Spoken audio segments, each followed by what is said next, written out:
Hello and welcome to another edition of Chesapeake Hockey Week. I'm your host, Scotty Wazz. Welcome. Delayed reaction because an interesting situation as we were trying to record everything. The ACC Playoffs happened this past weekend, and just waiting for results because Maryland had quite the run, and we'll start with that. But unfortunately, no score sheets on ACHA, no score sheets on ACC Hockey's website. Wild that the D2 playoffs and they crowned a champion and no score sheet, no data whatsoever. So we have to go with what we know. So we watch the games and do that. Luckily, AAU Plus was free of charge, and you can go back and watch the games and stuff like that. So we start off Friday. Maryland, number 7 seed in the whole situation, as they get themselves ready for just to see what they can do. They take on number 2 seed UNC Wilmington, which I do believe they played earlier this year at the showcase, the ACCHL showcase, and also they played earlier this year down in Wilmington. UNC Wilmington had the better of them 2 nights, but on that Friday night, last Friday at the Winston-Salem Fairgrounds, Maryland got the better of them. It was 0-0 after 1. And then in the second period, Luke Mohan jumps on just a weird short hop that bounces off the back wall. Goalie goes the other way. Mohan tucks it in to the way he was at in the back of the net. 1-0 Terps. Looking on an upset. Jack Pharisee was solid in net for Maryland, just stopping everything left, right, and center that UNC Wilmington had to throw at him. And Maryland looking for the upset in the third period. Nothing happened until late.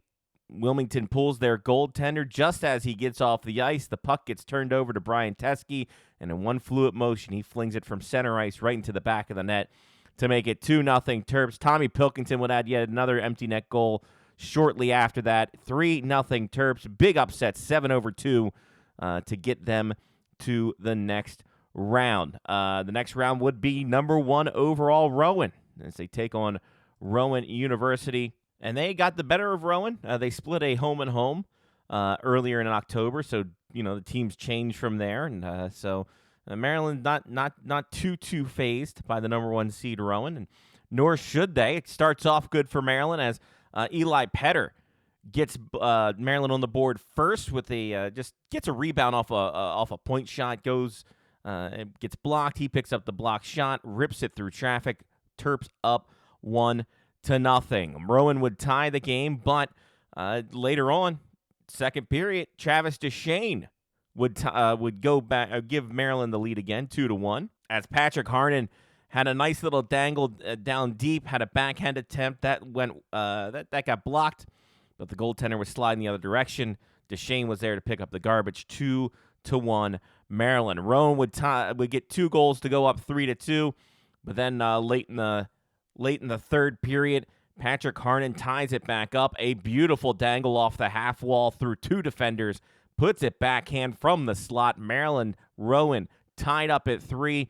We're going to overtime, and in that overtime, Grant Warner was the hero. A interesting zone entry, so much so that apparently in the ACCHL you can challenge for offside, but things were all good. The foot was behind the line. Everything was fine. Warner snapped it from the left circle into the back of the net. Conference meant nothing, and there you go. Terps upset number 1 seed Rowan University. The props go home. Terps go to Sunday, and they would take on Virginia Tech. And the Hokies were the number 4 seed, I do believe, in this one. And these 2 teams have not faced off this year. They did face off. Sorry, Virginia Tech taking both of the games at Maryland at the Gardens Ice House. 2 thrillers in that one. So they were looking for everything they can do to maybe make third time a charm for the Terps. Started off all right. Started off okay. As well, not really. Virginia Tech gets on the board first, but then James Romps gets a nice little bounce off the corner board, and it just pops off the corner board, goes over a defender's stick right to James Romps, who's forechecking on the PK, and then rips it home for one of the easiest setups he could get. We are tied up at 1. Then in the third period, Cam Hernan gets himself up and gets the Terps up 2-1. Point shot, multiple redirects, goes into the back of the net. Terps up 2-1. Virginia Tech would tie it up, and we would go to overtime. And then in overtime, did all they could to the dying seconds, but a breakaway just due to just a bobble at the blue line. Virginia Tech goes the other way. They beat Pharisee, who played solid this whole playoff and throughout the whole season as a freshman. And Virginia Tech takes this one. Virginia Tech lost last year. They get revenge on that, and they win this year. Terps, what a run as a 7 seed. What a run this season for them. And it's not over for them. They will take on Navy tonight in the first game of the Crabpot. Then they will take on the winner or loser of they will take on the counterpart. So if they win, they take on the winner. If they lose, they take on the loser of Towson and College of New Jersey. So a heck of a time for Maryland. They're going to end out their season in the Crabpot, and we'll see what they can take home after this weekend down in Annapolis. The Stevenson Men and Women, they took on they kind of took on a couple of things. They took on Kings and they took on Newman, both sides. It was a home for one and away for another, and the results were the same. I don't have any tracking on how this on if this ever happened before, but the games were 2-0 wins on Friday and 3-2 losses on Saturday. Wild stuff. We'll start off with the men's on Friday night as they took on Kings at Reisterstown Sportplex, and things didn't really have much to talk about through the first 2 periods of play as we were knotted up at zeros. Shots were pretty even on both sides of things as, Stevenson had a one-shot advantage in the second period, but then they would, one-shot disadvantage in the second period, but then they would turn on the offense in that third period of play, and they would get on the board 4:59 into it. Caden Smith would get himself a goal. Brandon Hemmer beat out the icing call in this and then moved it around. Aiden McDowell gets it. Caden Smith puts it home after, he shoots it from the point on a keep-in. McDowell shoots it. Caden Smith there for the rebound. 1-0 Stevenson. And then again, late into the frame, Stevenson keep peppering the offense. And on the power play, Matt Yeager gets himself on the board. A good situation down low, a good cycle for that power play. And Yeager just popping bottles. Just a nice little shot there, making it 2-0, which would be the final. Jack Carlson and John Musella making the assist there. This one was actually in PA. I didn't read the thing right. But in any case, regardless of what happens, shutout win for Stevenson, 2-0. Lewis Finnegan with the shutout, making 25 saves in that one. So the Stevenson would travel home to take on Newman. It started off pretty well for Stevenson. Caden Smith getting on the board once again for a second straight night. 6:28 into the frame. A good keep-in at the point by Aiden McDowell. He puts it down low. John Musella gets a shot on, and then a loose puck goes to Smith. Smith pots it home with a wrist shot. 1-0 Stevenson. And then with 1:08 remaining in the first period, Blake Benson gets a goal, but Caden Smith did a lot of the work in transition, goes 1-on-4, dishes it out to Benson. Benson knocks it in with a nice little shot pass. After a nice little shot pass from Smith, puts it home, and Benson gets the goal. Assists go to Aiden McDowell and Caden Smith. 2-0 Stevenson before the break. Newman would get one back in the second period as the shots for Newman kind of tilted the other way as they had double the shots that Stevenson had in the second frame. And Max Donahoe gets the goal, 2-1 in this one with under 4 minutes remaining in the frame. Makes it 2-1. They would go that into the break. And then out of the break, Newman again, striking again. Max Donahoe again ties it up 2-2, 11:15 into the frame. And then with only 2:31 remaining, Axan Mellis for Newman puts it home the 3-2 count. And that would be all she wrote on this one as Stevenson's men dropped this one for DeLoss. 25 saves in the losing effort as Stevenson now looks towards going to play Alverna.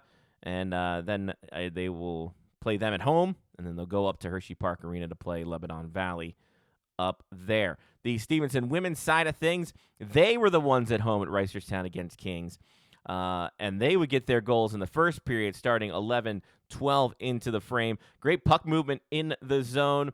And just a shot from Kylie Chandler from the point that gets redirected by Emma DeMann, but that creates a rebound. Megan Croyle pounces on that. It's 1-0. Stevenson, Croyle from DeMann, and Chandler. And then moments later, 2 minutes and 22 seconds, 2-2-2s, as Carly Barwick gets on the goal side of things. A 2-on-1 with her and Megan Croyle. Croyle passes across to Barwick. There you go, cha-ching. And that makes it 2-0. Emma DeMann also getting a secondary assist on that one there. And Stevenson rides high there. They attacked the net. They only gave up a total of 17 shots. The highest total was 12 shots in the second period.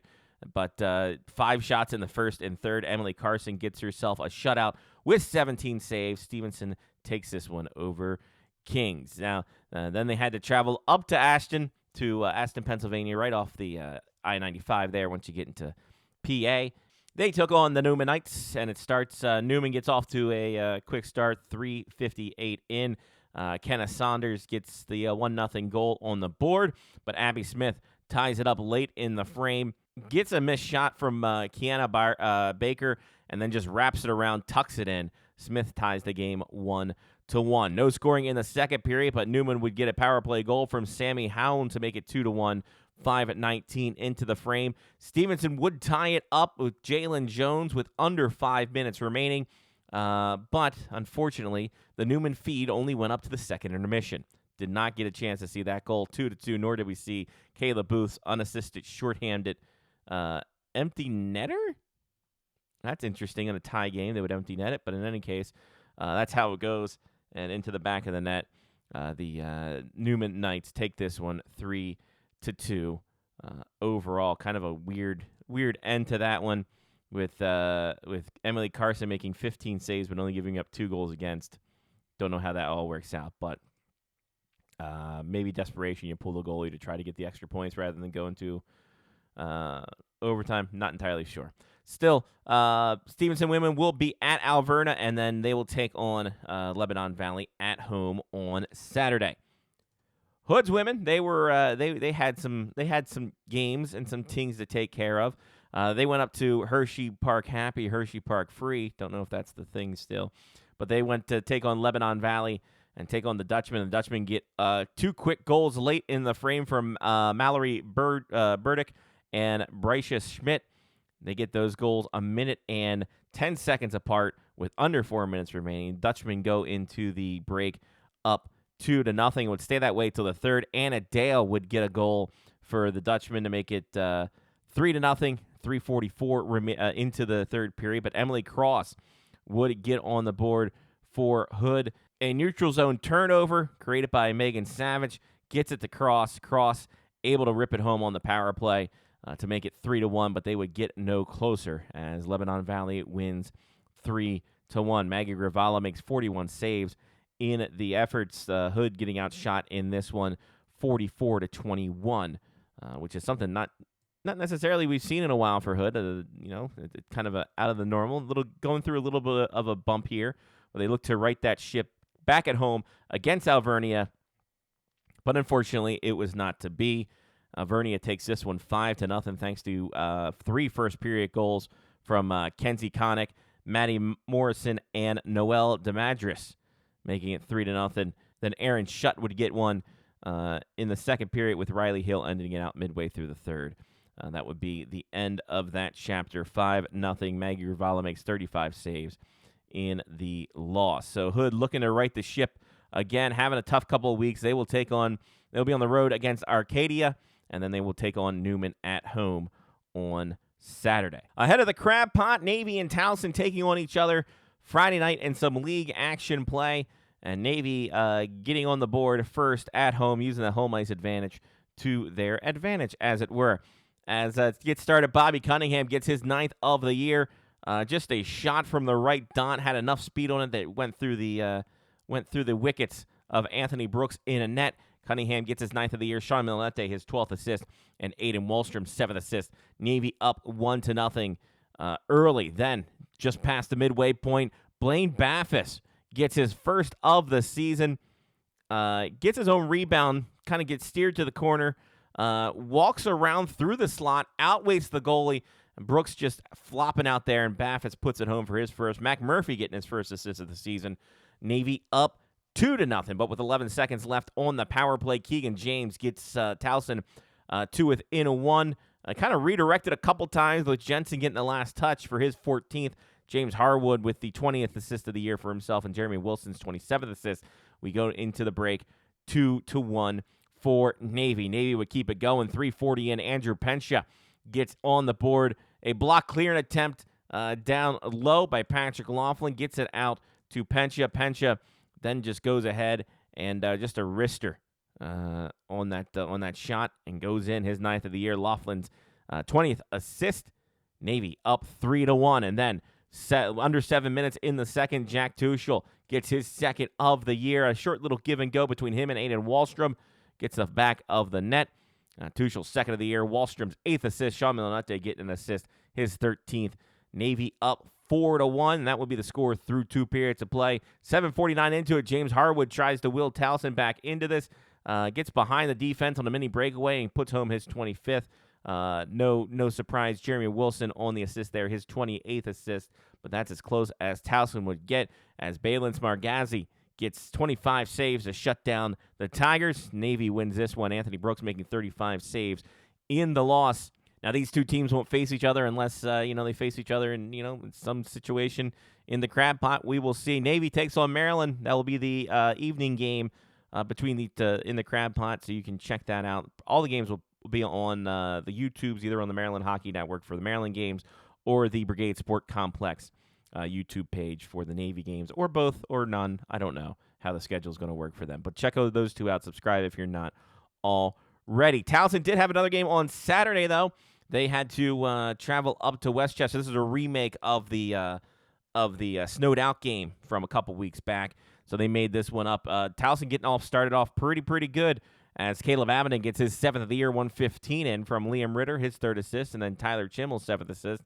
And then things kind of went downhill from there for Towson. 3 straight goals from Westchester to end out the frame. Chase Nanke Sakarath gets his 2nd of the year. Zach Crane's 23rd, and Aiden Gaffney's 6th of the year. Makes it 3-1 after 1. And then the floodgates kind of opened in the second. Dominic D'Alessandro gets his 12th of the year. And then Anthony Sparrow gets his 13th of the year. Puts Westchester up 5-1. Jeremy Wilson will get his 18th, with James Harwood getting his 21st assist. And then literally right after that, 15 seconds later, James Harwood getting his 26th. Ryan Travis on the assist with his 5th. Towson getting back into it, 5-3, but then two goals 26 seconds apart for Westchester kind of kills that. Aiden Theriloff gets his 12th of the year, while Zach Crane gets his 2nd of the game, 24th of the year. And then after 7-3, Westchester out shooting Towson in that frame 27-6, and out shooting them through 2 periods of play 42-12. In the 3rd period, D'Alessandro gets another goal. Zach Crane finishes off his hat trick, and that's all she wrote. 9-3 the scoreline for Westchester getting this one. Anthony Brooks makes 46 saves out of 55 shots. So Towson will now face the College of New Jersey in their first round matchup of the Crabpot, and then they will see who, what, where, and when goes the Buffalo when it comes to the Crabpot tournament. The Navy women traveled down to Liberty, and they had themselves quite the matchup, as Liberty University, one of the top teams there in the DVCHC, and they're looking to keep increasing and trying to keep their plant their flag, as it were, and they got off to a big start, did Liberty. 3 goals in the first period. Kate Waldoff gets things going 5:41 in, rather. And then Abby Rogers and Cora Williams gets goals 20 seconds apart, and with under 5 minutes in the first. Liberty up 3-0 after 1 period of play. But Tess Clark gets Navy back into it. 6:12 into the second period. Just a point shot from Beatrice Garvey. Clark gets the last tip on it for her 18th. Garvey's 15th assist. Navy gets it to 3-1. They outshot Liberty 16-10, and I think one of them thanks to a late power play, but nothing transpired from that. We go to the third period, rather. Elise Jacobs gets a short-handed goal on this one, a 2-on-1 with her and Tess Clark, and then just a rebound from a Tess Clark shot. Jacobs there picks it up for her 2nd of the year. Clark's 10th assist. We're down to 3-2. But on an ensuing power play after that, Persiri Wilhelmi gets her 9th of the year for Liberty to put it 4-2. And while Anna Peterson did get her 10th of the year off a nice rebound off a Kayla DeLetto shot, Peterson's 10th of the year, DeLetto's first assist of the season. Unfortunately, Navy would not be able to close that gap, and they dropped this one 4-3. Deanna Pervroto makes 38 saves in this one. So Navy just trips up, unfortunately, on this one. I'm looking at the goal sheet for Liberty. They have the backup goalie getting 26 seconds in play, but saved 10 shots in 26 seconds. I know Navy has potent offense. I don't know if they can get off the 10 shots in 26 seconds, at least on the ice. So, on the range, another story entirely. Anyway, we go to Sunday, and Tess Clark gets things going, 246 in, her 19th of the year. Kayla DeLetto getting her 2nd assist. Abby Sears, her 8th assist. Navy up 1-0 quick. But Primsiri Wilhelmi gets her 10th of the year, 7:52, and that would tie the game. And then Liberty would score 2 goals within 2 minutes of each other in the second period, with Gwyn Donovan getting her 7th and Madison Natter her 6th. Navy couldn't claw back from that, and they would drop this one by a score of 3-1, with Deanna Pervroto making 31 saves in this one. A hard-fought game there for the Mids, but a learning experience. I mean, you're going to face these tough teams. I mean, Liberty and Rowan are the two top teams. Navy's right behind in third. So it's always going to be a tough one when you face off against those kind of teams there. I'm just trying to look. That's just in conference, right? Yeah, sure. Because the Terps, they have Terps listed at 2-10, 2-10-2 in the DVCHC play. There's a big drop off after the top 5 teams apparently, but it's also because Loyola's only played 2 games this year. In any case, Navy, speaking of Maryland, they'll take on Maryland, but next weekend, the 20th and 21st, their last regular season games. Before they get to the DVCHC playoffs. Speaking of the Maryland women, they went up to they played Delaware at home, and a 6-6 final. No, it was just a tie. Does not look like there was an overtime winner or a shootout. So, okay. Frantic after the first half of the first period. Evelyn Hill gets her 11th for Delaware, 11:15 in on the power play. Then Grace Wildberger would get one back a minute and 20 later. Her 5th of the year from Evelyn Zubak, her 3rd assist, tied up at 1. And then with 4:30 remaining, Cecily Charles, CC, getting her 15th of the season for Delaware, up 2-1 after 1. Charles would start off the scoring in the second, 6:04 in with her 16th. And then Jamilai Alexander gets her 4th of the year 21 seconds later. Delaware up 4-1, but Grace Wildberger finishes the hat trick, back-to-back goals within a minute of each other. Her 6th and 7th of the year makes it a 4-3 scoreline. Alexander getting another one, her 2nd of the game, 5th of the season with 3:56 remaining. And then Carolyn DeZubak with a minute 40 remaining in the frame, her 5th, with Grace Wildberger getting her 7th assist. We got ourselves a 5-4 score going into the third. Wildberger would get a 4th on the shorthanded effort. Her 8th of the season. We're tied up. Then Evelyn Hill would get her 12th of the year with under 5 minutes remaining in crunch time, but with 1:01 remaining on the power play. Eileen Kilcarry getting her 6th of the year. Wildberger, another masterful game for her. Her 5th point of the night with her 8th assist. We are tied up at 6s, and that's where we would end. Molly Hillier makes 30 saves in this tie. And, a heck of a matchup. But Maryland back at it. They will take on Penn State, but only Saturday up there in Happy Valley. Should be a good one for sure. Towson and Loyola took on each other. Loyola this is their last game of the fall semester. They've had a trying season, but they've done their best. They went out there with 9 skaters and a goalie against Towson. They had 10 skaters, or 11 skaters and a goalie. So good times on that. It ended up with a Towson win. Tons of goals in this one. 8-5 the final for Towson. In this one, Tori Bowles for Towson gets the hat trick, 3 goals. Megan Alexiak with 2 assists. Emily Tredini gets 2 assists, as does Sophia Ditch. But Heather Ryder with the big performance. 4 goals, 2 assists for Towson. carrying the way. Kyla Marinelli getting the assist as well. Another assist from Jocelyn Hildebrand and Julia Wilson on that one. 10 saves for Shelby Floor. For Loyola, a goal and assist for Emily C. Flanagan. I guess that's her actress name. Daphne Bazulin gets 2 goals and an assist. A goal and an assist for Kendall Murphy. An assist for Kylie Grimberg and Whitney Reese with a goal in that one. Brianna Brady makes 17 saves in the Battle of Baltimore adjacent schools. So Towson will play against Montclair State this weekend, and they have them the week after as well. So it should be a good one. But Loyola gets through another season. Not the most memorable one, obviously, as a program that's building themselves back up after a little bit of turmoil and trying to find players. I mean, I think that's with a lot of club teams, especially in the women's ranks, they're having a bit of an issue there. But hopefully they can get back on their feet for next season and give another stellar performance, or at least get a couple more games here and there, progressively build up the program back again. A little D3 news for you. Salisbury gets a 6-4 win over Christopher Newport University. Stevenson then played Christopher Newport and put 11 on them. 11-2 was the final in that one.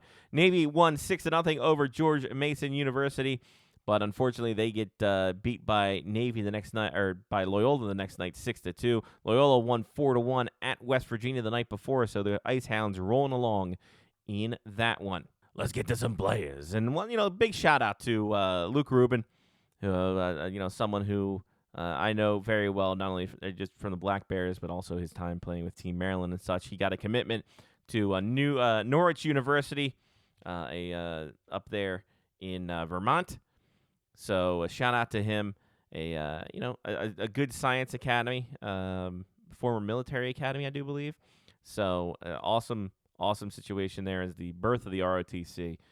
Norwich does have a very good hockey program in the D3 ranks, so he'll be playing top quality hockey. So congratulations to him on that.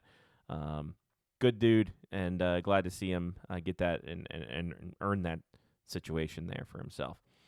Sam Mann is just putting on a show for us. 3 goals and an assist in this past week, putting up the 26 goals, 42 assists for 68 points in 54 games for Dynamo Minsk, as they are on a 3-game winning streak. So Sam Mann is just creating a lot of buzz down there for himself, and you love to see it for the guy who's kind of worked his way up through that. Lacey Eden had a goal and 2 assists as Wisconsin split the weekend, which is not something you hear usually, but they've done it the last 2 weekends. Split the weekend against Ohio State, of course, like most of their team is at the Olympics.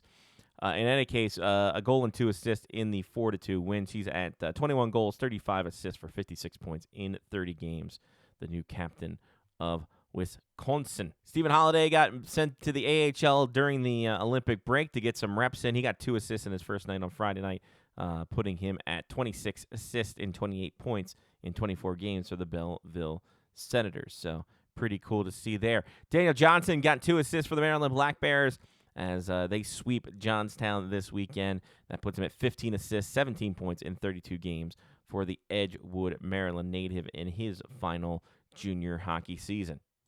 Blake Montgomery added an assist in Wisconsin's win over Notre Dame on Friday night, putting him up to 6 assists and 14 points of the year in 28 games in his freshman season. Had a little bit of a downswing there, but he looks to get back on the right track so far, or get back into it. Little lulls, it's going to happen as a freshman.